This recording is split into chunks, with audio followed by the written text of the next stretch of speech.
জানি যে 2015 সালে বিগত ফ্যাসিবাদী সরকারের সময় স্থানীয় সরকার নির্বাচনে দলীয় প্রতীকে অংশগ্রহণের সিদ্ধান্ত হয় এবং সে অনুযায়ী আইন সংশোধন করা হয়। এবার আমাদের সংস্কার কমিশনগুলোর পক্ষ থেকে বিশেষ করে নির্বাচন ব্যবস্থা সংস্কার কমিশন এবং স্থানীয় সরকার সংস্কার কমিশন দলীয় প্রতীক বাদ দেওয়ার সুপারিশ করেছিল। এছাড়াও আপনারা জানেন দীর্ঘদিন ধরে নির্বাচন বিশেষজ্ঞ বিভিন্ন দল দলীয় প্রতীক বাতিলের দাবি জানিয়ে আসছে।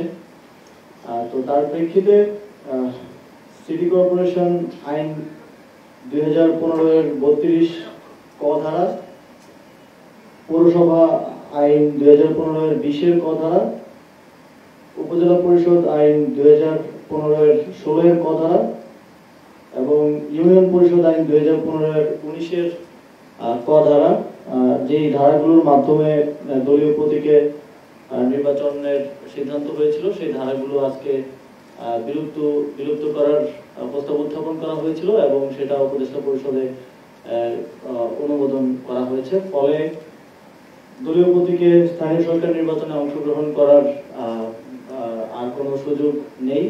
এখন থেকে ইন্ডিভিজুয়াল প্রতীকে স্থানীয় সরকার নির্বাচনগুলো হবে এবং প্রত্যেকটি ক্ষেত্রে হবে, সেটা সিটি কর্পোরেশন, পৌরসভা, উপজেলা পরিষদ এবং ইউনিয়ন পরিষদ। এবং আপনারা জানেন যে জেলা পরিষদ সরাসরি প্রত্যক্ষ ভোটে যেহেতু নির্বাচিত হয় না, সেখানে প্রতীকের বিষয়টি নেই। তো এক্ষেত্রে আমরা দেখেছি যে বিগত সময়ে এই যে সরকারি দলের মার্কা পাওয়ার যে একটা বিশেষ সুবিধা কিংবা এই দলীয় প্রতীক বা এই জিনিসটাকে কেন্দ্র করে অনেক হানাহানি স্থানীয় সরকার নির্বাচনকে কেন্দ্র করা হয়েছে এবং অনেক জায়গায় মার্কার ভোটে অনেকে জিতে এসেছে কিংবা গায়ের জোরে জিতে এসেছে। এখন আমরা প্রত্যাশা করছি যে এর মাধ্যমে স্থানীয় সরকারে আমাদের একটা ইতিবাচক পরিবর্তন আসবে এবং স্থানীয় সরকার নির্বাচন যখনই হোক যোগ্য প্রার্থীরা তাদের নিজেদের মেরিটের মাধ্যমে জিতে আসতে পারবে। ধন্যবাদ।